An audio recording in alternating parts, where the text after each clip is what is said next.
Overhyped is a phrase that I don't typically find much value in. When I hear something lavished with praise from a source I don't know particularly well, or in a way that doesn't happen to go into too many details, I filter that information through the understanding that my tastes may not line up entirely with their own. I temper my expectations, it's automatic for me at this point. Does that make me cynical? Whatever. If, generally, people like something, I can usually at least see why people like it, even if I, for whatever reason, don't enjoy the thing myself. Not everything can be my favorite thing ever, and that's okay. But typically, if general public opinion holds that something is absolutely amazing, I'll at least think it's pretty good. People really seem to like Mega Man 2. I think it's a bit overhyped. I'm Kalice, and I kinda recommend Mega Man 2. I talked a lot about the legacy of Rockman in my first video, but the second entry is what rocketed the franchise into popularity, and consequentially probably ensured the, I think, 30-ish games to follow. Maybe 40-ish. If we're not there, we're getting there, hopefully.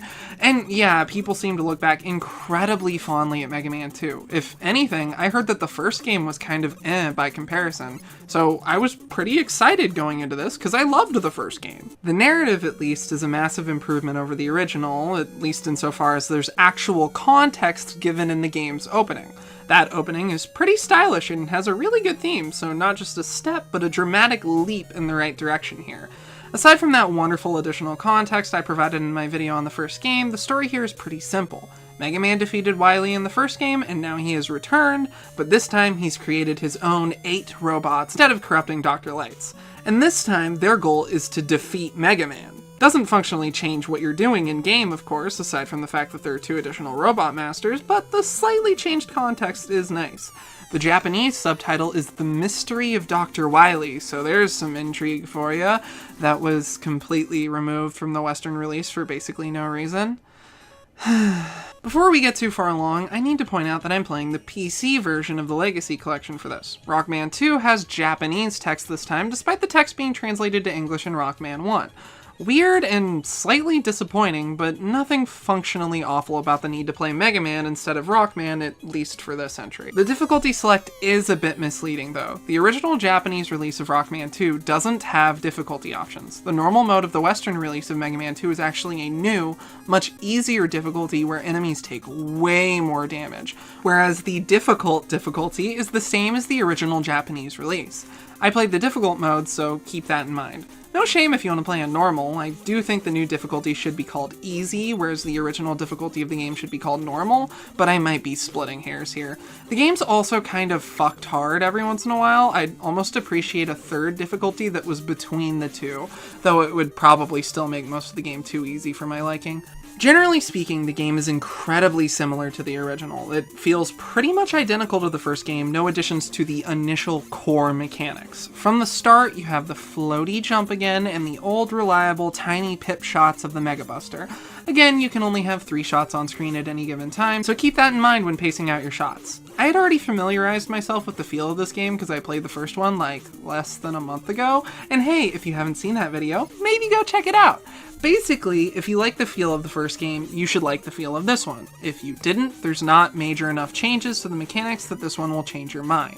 Again, I find it to be fun and generally like the feel, but don't like it quite as much as the usual feel of the X game. Formula is the name of the game for this sequel. The conventions established in the first game are followed pretty strictly. You still pick which Robot Master's stage you want to challenge. Each stage still ends with a boss fight against that Robot Master, all of them drop a weapon, and each weapon is effective on a different Robot Master, which can make that fight much easier.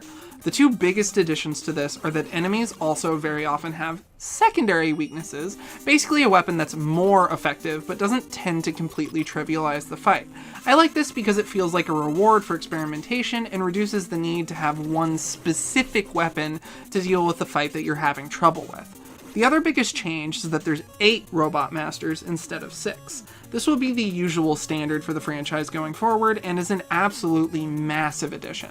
It means 2 additional boss fights, of course, but also 2 more whole levels and 2 more weapons in your arsenal. Generally speaking, I don't think having a formula is a bad thing. If something was fun in a previous game to me, I'm probably going to have fun with something similar in the next game. The trick is to keep things interesting and fresh by adding twists on old ideas along with with entirely new ideas. As with so very many things, it all comes down to the specifics of execution. Just like our last adventure, the weapons from each boss takes ammo, or I guess energy, to fire. Health and ammo pickups return. Ammo only fills up for whatever weapon you currently have equipped, so just like last time, keep that in mind. The addition of 2 weapons is a great idea, but in this game, the balance between the weapons leaves something to be desired. I found the Metal Blade to be ridiculously powerful, and I didn't even realize it could fire in 8 directions until right before I fought the final boss. It does great damage, has an amazing hitbox, fires quickly, and has so much ammo that you could functionally use it as a replacement for the Mega Buster in almost all instances, which is dumb. This really takes away one of my favorite aspects of the first game, trying to puzzle out what weapon is the best solution to each enemy type and room. The answer is almost always just Metal Blade. Even on bosses that aren't weak to it, it still usually does an excellent job, and sure, it's a fun weapon to use on its own.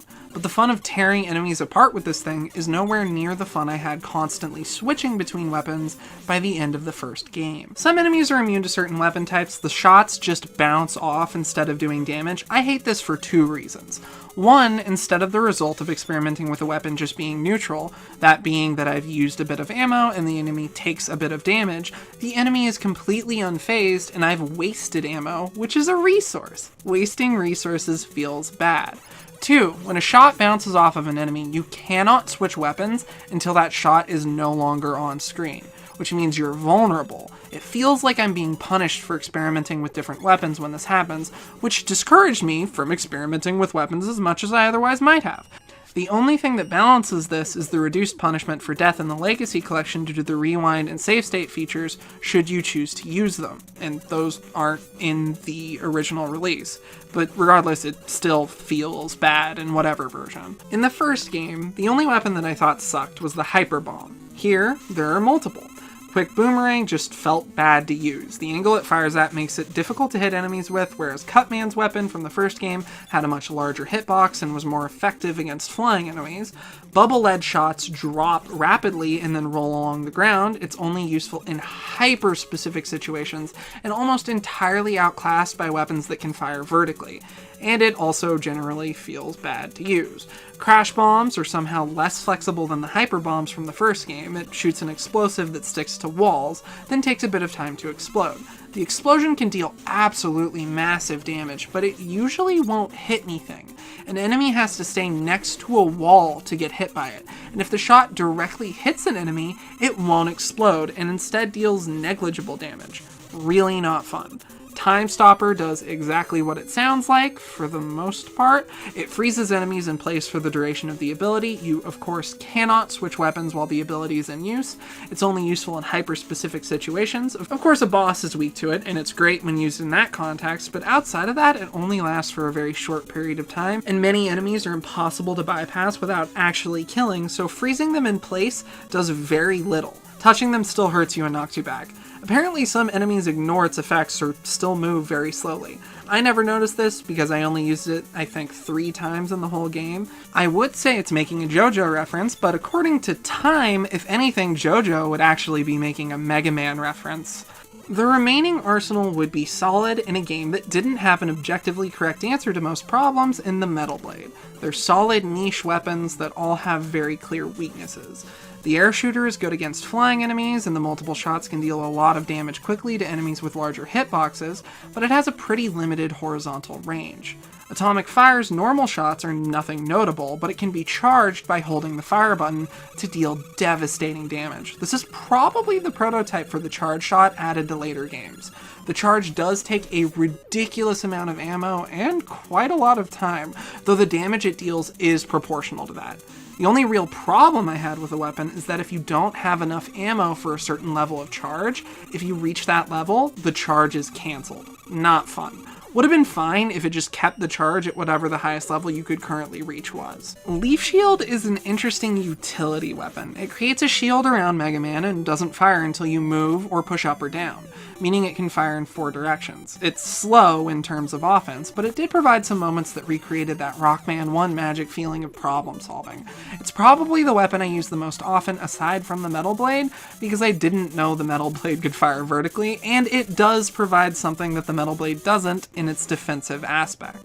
The 8 initial levels are, for the most part, super enjoyable. The problems with the weapons do drag the game down, and because of that, among other problems, I find this game to overall be less enjoyable than its predecessor, but it's still ultimately fun to be jumping around and shooting enemies. Despite the problems, I had fun most of the time in those 8 levels. There are a wider variety of enemies this time, the most notable additions being the large mini-boss-esque enemies. The first game reused the large jumping mecha things fairly often, whereas Mega Man 2 varies it up. There's also just weirder enemies every once in a while, which is neat. Lives seem to be more readily available, both in stages and from enemy drops. Of course, I was using the Legacy Collection save state system to cancel out the need to worry about lives, but it's a welcome change nonetheless. I did notice a bit of an increase in difficulty from the first game, though part of that might have been how lacking the arsenal felt in comparison to our Robot Boy's last adventure. I do think that sequels should usually be a bit harder, at least in some respect. There should be something there to challenge people who already finished the previous games in a series, at least. The theming also gets a bit more eccentric. Enjoyable in terms of boss and level design, though I couldn't exactly logic out what the weapon weaknesses of Quick Man, Crash Man, or Flash Man are, because what exactly is a Crash supposed to be weak to? A Neocortex? I don't have one of those. There were a few instances where screen scrolling created problems. There are more instances of screens that scroll as you move in Rockman 2 as opposed to transitioning to a new screen. Generally, this is fine. But sometimes, enemies can knock you back by hitting you, causing enemies' spawns to reset, or in some instances, causing an additional enemy to spawn. This has always been a quirk of old games that bothered me, and despite my apparent new fondness for retro games, it still fucking bothers me, and especially bothered me in this game in the few instances that it flared up. There's also a particular invisible block cycling bit where you have to traverse a large scrolling screen, and the spawn times on those blocks seem tied to when the screen scrolls, which can create irritating situations. Also, Flashman's stage has ice physics, despite it not being an ice stage. I guess glass or whatever this level is made of is just slippery? Don't like ice physics, especially don't like ice physics when your character's sprite has no visual indication of momentum. It is kinda cute to see Mega Man sliding around though. Aside from those problems, the platforming challenges are vastly improved. Airman's stage was particularly a highlight of something new and interesting to me. They even found a way to fix the whole flying enemy platform thing from the first game by having the platforms move in specific patterns, and instead of making the platforms enemies themselves, having enemies riding on the platform so you can actually proactively deal with the threat. It's fun and it's good design as far as I'm concerned. Heatman's stage has an interesting, albeit simple gimmick for a bit of it, and those lasers on Quickman's stage that instantly murder you like spikes or bottomless pits, but more aggressive, I actually really had fun learning how to avoid those, though if lives were a problem, those lasers would have been infuriating. There are also a few additions to gameplay. There are 3 traversal weapons/items that unlock as you complete specific stages. Contextualizes things that Dr. Light has built to help Mega Man on his journey. They use ammo like the other weapons and are necessary to finish Wiley's castle, but are optional for all other levels. They're all platforms, one that hovers upwards, one that rockets across the screen, and one that spider climbs up a wall. I like them more than the magnet beam because they're not missable, don't have that awful flickering effect, and generally require more skill to effectively use. Oh, there's also a new password system, the stand-in for the ability to save that many games of this era had, which is nice, I suppose. But save states, though. The other big addition is E-tanks. They're an item you can find scattered throughout the level in specific, usually hard-to-reach areas.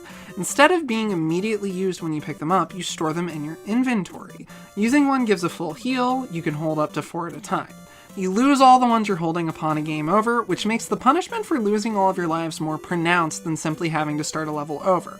The more harsh that punishment is, the less encouraged I feel to experiment with the game mechanics. If I have an E-tank in my inventory, then I have to give that up to return to the level select if there's a boss I don't have the right weapon for. Of course, I could just use the E-tank and probably power through the boss with it, but it just feels bad to have to make that decision. Whereas the first game, that felt like an easy option on the table. Again, the Legacy Collection save states and rewind can mitigate these concerns, but I always feel bad if I lean on those too heavily, and also those features don't exist in any capacity in the original release. Many E-tanks seem like they're missable unless you just know where they are, or can happen to reverse time. Honestly, a good idea that is executed on poorly this time. I wound up saving 4 for the final levels, and ultimately that didn't matter because of certain awful design decisions in those levels that we'll get to later. Because some of them require the traversal items to acquire, you can load into levels where you can't get certain E-tanks, and for whatever reason, Rockman 2 doesn't allow you to replay levels you've already cleared, so if you missed an E-tank on a level that you've finished, you'll never be able to get it. The game also doesn't indicate what levels you have to finish to get the traversal items. They are specific ones. This is very not fun. The visual style of the first game returns. It's cute and colorful and cartoony, while also pulling inspiration from tokusatsu stuff. I swear I have a Kamen Rider video in the works. The Legacy Collection allows for filters that replicate CRTs or old monitors, as well as different aspect ratios. A very neat feature. I still think it's cute that Mega Man changes colors when using the different weapons, and that leads into one of my favorite aspects of the Battle Network series way down the line, which we will get to eventually. It's still an S game, so it's not a massive leap, but the assets and style are improved. The levels look more visually distinct and varied. There's one absolutely eye-scalding rain effect though. Ugh. Enemy designs are also more varied. Of special note is the large sprites, which I think are delightful, especially those fire-breathing robot doggos. I'll admit to being a sucker for a Kashan reference, also they're cute. There are also new in-between screens where Dr. Light talks about what weapon or items you've unlocked with the visual of Mega Man equipped with whatever the new thing is, which is neat. Boss designs I like quite a lot, except for Bubble Man, who can join Cut Man in the lame design club. Also, Metal Man isn't exactly lame, but he just kind of looks like a doctor to me. I'm sure that's a hardware limitation thing, but it still makes him look pretty far from cool. I kinda wish the Legacy Collection had a Sprite Gallery in addition to the Art Gallery and Music Gallery. The database has some cute descriptions this time around though. Again, avoid going in here till you've finished the game, cause spoilers. The music is amazing this time. Aside from a track or two that I found to be overly repetitive, every single song absolutely nails it, especially the famous Wiley Stage 1, along with Woodman's stage theme, and my personal favorite, Metal Man's stage theme. Okay, it's tied with Wiley Stage 1. Also, I can't believe I didn't mention this last time, but that little tune that plays when you select a stage is absolutely astounding and forever ingrained on my soul. Sound design in general continues to be satisfying and fun, except for the atomic fire charge noise, which I found to be grating. Up until Wily's Castle, things were in many ways a step back from the first game in terms of gameplay and a step forward in presentation and style. But ultimately, the game was still mostly enjoyable, and I was ready to wholeheartedly recommend it despite its missteps. The final levels are what gives me pause in doing this. They're absolutely rife with terrible, unfun, sometimes baffling design decisions. The levels are often unintuitive, and some of the boss fights just feel straight up unfair. This is especially disappointing to me because Wily's Castle was my favorite part of the first game. Part of this boils down to the weapon problem, of course. If the options at your disposal aren't as useful or enjoyable, then of course the levels meant to test your mastery of those tools won't be as fun. Past that, the problems get pretty specific. I'm going to go through and detail the bits that particularly annoyed me and the few parts that I really enjoyed. Spoilers for Wily's Castle if you're worried about that. I'm going to be showing pretty much everything up until like the ending of the game. I'll have a timestamp in the description that skips the spoilers if you're worried about that. These levels do often require you to use the special traversal items from Dr. Light to progress. This is mostly fine, though I wish they weren't limited by ammo and were just on a cooldown or something. It didn't happen to me, but the idea of running out of energy for one of those and being unable to progress worried me to the point that whenever I wasted a use of one of them, I would rewind. But generally, I like that you have to use these items. There's a bit where you climb up a ladder only to see another distant ladder far above you on the other side of the screen. This is the type of moment where requiring those items to progress actually feels bad. Because you don't have to use those items at all in the base game, a challenge like this feels incredibly unintuitive. It's too hard for something that you're not overly familiar with. From the few times that I had used those items, I definitely didn't know their ins and outs to the point of knowing how to tackle this challenge. I wasn't familiar with exactly how high I can get from the use of item 2, and I didn't know that I could have more than one of item 1 out at a time. The end of this stage has you do some platforming while running from a robot dragon, then you have to turn around and fight it. So I could nitpick and say that it's weird that you can't damage the dragon until the game says you can damage the dragon, but honestly, that's fine, just a typical video game oddity. What's annoying is that when you actually fight the dragon, you have 3 small boxes to stand on at varying heights with a bottomless death pit below you. It's very easy for pretty much any of the dragon's attacks to knock you off the edge here, instantly sending you into that bottomless murder pit. It feels like it's asking for near perfection, which feels bad. Yellow Devil was hard, but you could still make mistakes and win. It took me like an hour to beat Yellow Devil in the first game. This dragon took far less time, but it felt more repetitive and I had less fun. Both bosses are ultimately simple, but I felt that Yellow Devil was testing the skills I had acquired in the other boss fights throughout the game. The dragon was asking something new of me.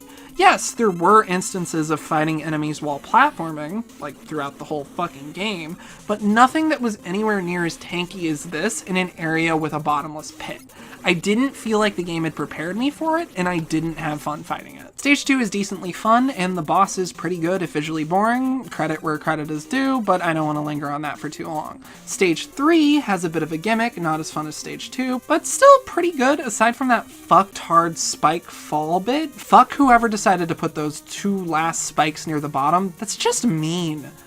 The Guts tank is absolutely amazing. Wiley is an absolute legend for this marvel of modern engineering. Guts tank is proof that technology can never go far enough. It's like a decently fun boss fight. Stage 4 has a gimmick of fake floors. I didn't realize that you could use bubble lead to discover where they were, so spent a long time with aggravating trial and error. Obviously, I could have solved that sooner, and once I realized it, I did come to appreciate it, but I want to point out what a different headspace Rockman 2's in-game levels had me in compared to Rockman 1's. I simply wasn't thinking about most of my weapons and their capabilities for the vast majority of my time in the game, because most of them simply aren't fun to use. Whereas in Rockman 1, I was constantly trying to figure out which weapon would be best for each screen. So this wasn't a failing of this specific level necessarily, but just another problem that sprouted from the problems with weapon balance. The moving platforms are fun. They have unique platforming challenges and reward the use of certain weapons. I like it quite a lot, actually. Pretty much everything after this point, I found to be an exercise in frustration. The boss of Stage 4 can only be damaged by crash bombs, and there are walls that can only be destroyed by crash bombs in the boss arena. The first time I entered this arena, my crash bomb ammo was nowhere near filled, and there are no energy drops in the boss arena nor in the level. This presents 2 options. Run out of lives and get a game over, which does refill the ammo on all of your weapons, or grind out ammo drops from enemies, which is of course RNG based. Now remember, if you get a game over, you lose your E-tanks. I had 4 of them, and I didn't know what was coming up, so of course I wanted to keep them. This meant a momentum-destroying grind right near the very end of the game. It drained nearly all of my hype about being near credits for me. Then on top of that, once I entered the boss fight with max ammo for crash bombs, I learned that if you destroy all of the barriers, you won't have enough shots to actually kill the boss, and thus have to die. Making an enemy that you have to kill to progress only vulnerable to a single ammo-limited weapon is bad enough, but this straight up feels like the game was trying to trick me into failing. Repeatedly. I really didn't like it. After avoiding most of the barriers instead of destroying them, I got through the boss, having used all of my ammo for that weapon.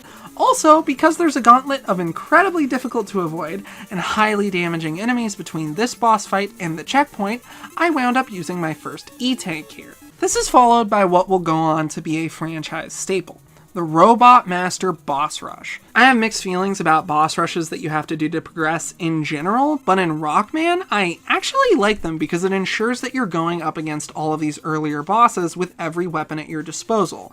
It can be a different experience if you didn't happen to have the weapon to exploit each boss's weakness in your previous encounter.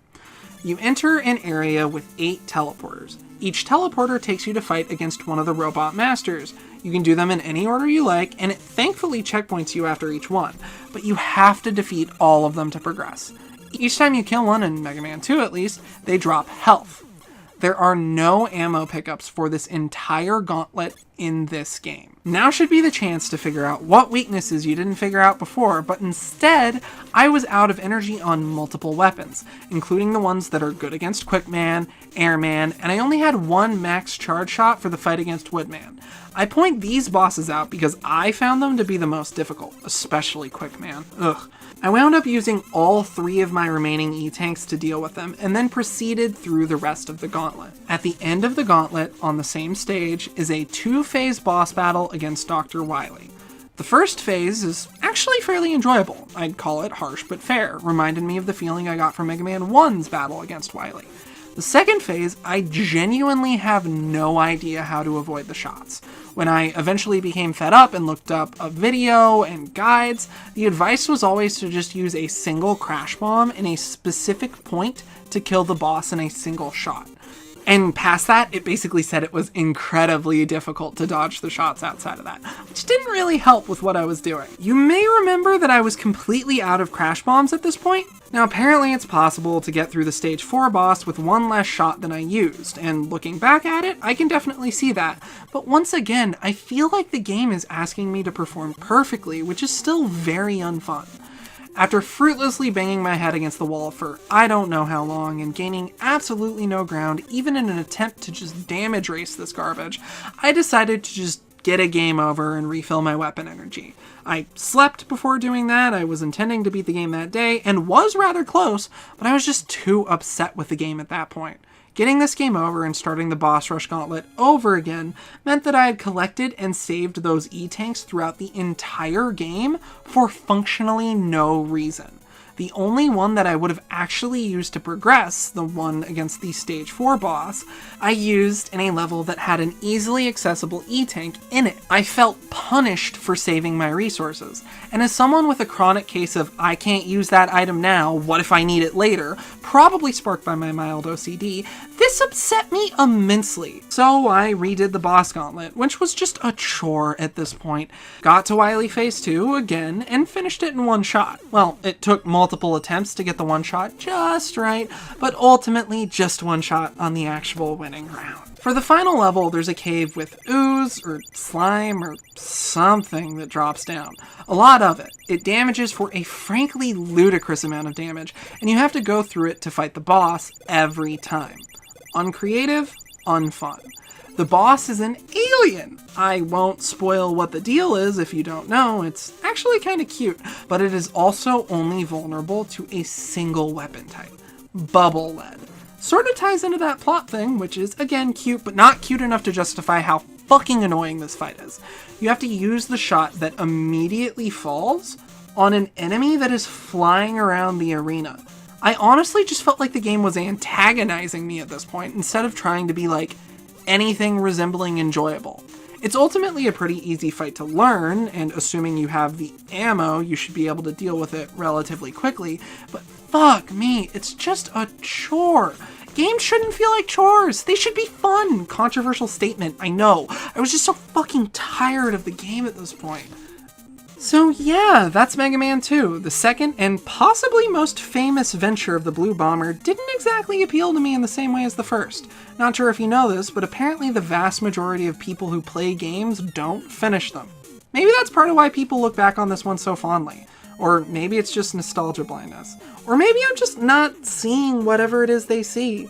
At any rate, I was disappointed by this game. I was really looking forward to playing it. And I did have quite a bit of fun, at least on the Robot Master levels and like half of the Wiley stuff. Though the Wiley stuff was dragged down by how like upset I was by the bad aspects of it. But whatever, that is most of the game. There's good stuff in here, but it's bogged down by problems, especially that last leg of Wiley's castle. I just can't give the game a glowing recommendation. The experience was already a decided step back from the first game in a lot of important ways, and my last hour with the game or so wound up being absolutely miserable. Here's hoping the third game enamors me in the same way the first one did. This has been Kalice. You can like the video, subscribe, or share this video around if you enjoyed it and want to. I recently redid my Patreon with new rewards like your name being written in the credits or read out depending on the tier, so feel free to go look at that. Speaking of, big thanks to all of my current patrons, including Ash, who has a really cool name. Keep loving what you love, and I'll see you next time with something else.